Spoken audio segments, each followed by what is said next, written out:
And yet somehow, without too much difficulty, when journalists go looking, when NGOs go looking, they have absolutely no difficulty in finding women and children who've been raped and sexually abused, and what is the UN doing about it?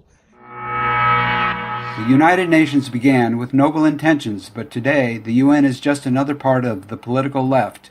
The UN is a threat to our freedom, starting with freedom of speech and our Second Amendment rights. The UN also threatens national sovereignty by pushing mass migration around the world without regard to national borders. As if that weren't enough, the UN personnel are engaged in corruption of the worst possible kind, child sex abuse. The video you are about to see describes the UN sex abuse scandal, which the UN has gone to great lengths to minimize, if not cover up. Peter Gallo is a former UN investigator who turned whistleblower to expose the UN's crimes by telling the shocking story you are about to hear.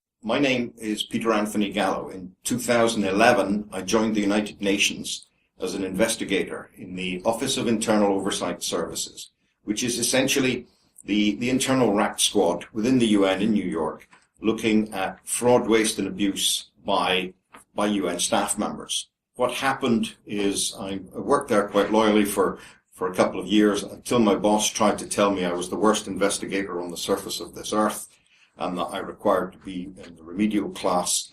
Whereupon I asked what I'd done wrong. The wheel came off the wagon, and as they say in Scotland, that's when the fight started. The story of how I turned, if you like, from being a loyal UN staff member to being a public whistleblower is a catalogue of what I'll describe as errors, but it's what how the UN operates. 6 weeks after I left in 17th of March 2015 because my contract expired. The UN employs people on 2-year rolling contracts, and I didn't want mine renewed. So 6 weeks after I left, a story broke in the news about the sexual abuse of children in the Central African Republic at the hands of not UN peacekeepers, but in fact there were French troops sent there completely independently of the UN. The reason this was a UN scandal was because the UN was aware of it at the highest levels and covered it up. The only thing the UN was interested in doing was taking action against the senior official who had received this report, took one look at it, said, "This has nothing to do with us. These troops that were implicated in this are not UN personnel," and passed it on to the French government because they were French troops. The only thing that the senior management of the UN was interested in doing was crucifying him for what they called leaking confidential information. The very fact that there had been children, little boys as young as 9 years old, being sexually abused, and that this possibly might be something that the UN should be stopping, apparently did not enter the minds of any of them. The CAR child sex abuse scandal gained traction. The newspapers internationally got a hold of the story and were obviously shocked and appalled, and it gripped the public imagination, if you like, in a way that normal UN scandals do not, and it rolled on for months. Because it affected people at such a high level in the UN, nobody wanted to talk about it. It was just too hot internally. A journalist came to me, said, she'd be given my name. By that time, I had a reputation for being a bit of an outspoken troublemaker, and, said, "Will you talk about this?" And I said, yes, for no other reason than I thought it was morally repugnant. And it illustrated the complete lack of moral leadership of the organization. I did have, the only connection I had to the story was that the three officials who conspired basically to set up a guy called Anders Kumpus, who was the whistleblower in that case, though he wasn't really a whistleblower. All that Kumpus was doing his job. His job involved liaison with member states. He passed that information on.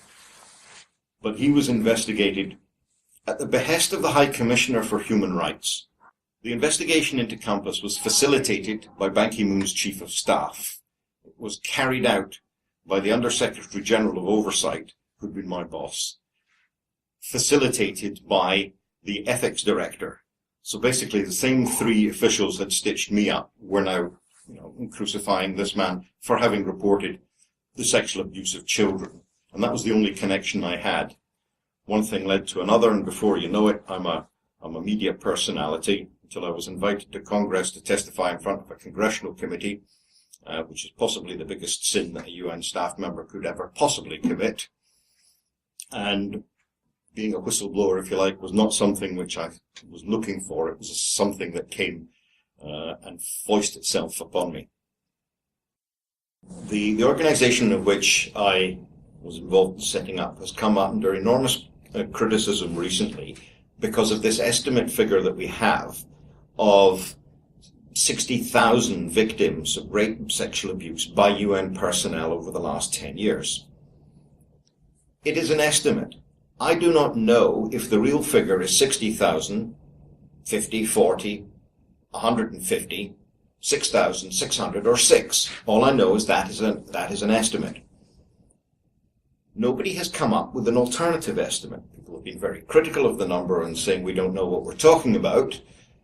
But the UN has been dealing with this for 15 years. And a lot of hand-wringing. There's been more committees. There's been more debates, policies, reports, and everything else. And the UN cannot contradict that number. When peacekeeping has reached the point where basically the cure is worse than the cold, we have to actually stop and wonder, what on earth are we doing? Now, the number of sexual offences investigations are tiny, and the number of referrals in the cases where people are actually found to have done something heinously wrong and referred for criminal investigation is even tinier. This is not an accident. This is deliberate. This is the policy, because it's something I call the Prime Directive. Do not embarrass the organisation. Anything which embarrasses the organisation is not bad news. Nobody gets on in life by reporting bad news. Consequently, if we can make it go away, the Secretary General's happy. The reason for that is that rapes and sexual offences described as sexual exploitation and abuse has to be reported to the General Assembly. If we can keep that number as low as possible, it doesn't look too bad. And yet somehow, without too much difficulty, when journalists go looking, when NGOs go looking, they have absolutely no difficulty in finding women and children who've been raped and sexually abused, and what is the UN doing about it? And the answer is, well, we're not actually doing an awful lot other than writing reports and making referrals. And the figure that the UN has came out with last year was 311 victims. That's 311 victims that have gone through a very, very tight screening system. In the UK and the US, they reckon that something like 20% of rape cases are actually reported. So 311 would actually be 1,500 in reality, but the 311 was only the peacekeeping figure. And we know that the civilians, UN civilians, are worse than the military peacekeepers, so it's not 1,500, it's 3,000. The problem is, well, that's only if you're getting 20% reported. Well, what if you're not? Because in the US and the UK, you have a sophisticated law enforcement system where people do actually have some trust in the police. That does not apply in most of the dysfunctional third world countries where the UN operates. And the chances of getting someone to report a rape is much, much less than 1 in 5. Lucky if you get 10%, probably lucky if you get 5%. So that 311 figure, it becomes the tip of an increasingly large iceberg. But the UN has been working on this for 15 years. Now, I don't know how anybody can claim that they're actually doing anything or they're improving when you cannot tell me the number of complaints that are received.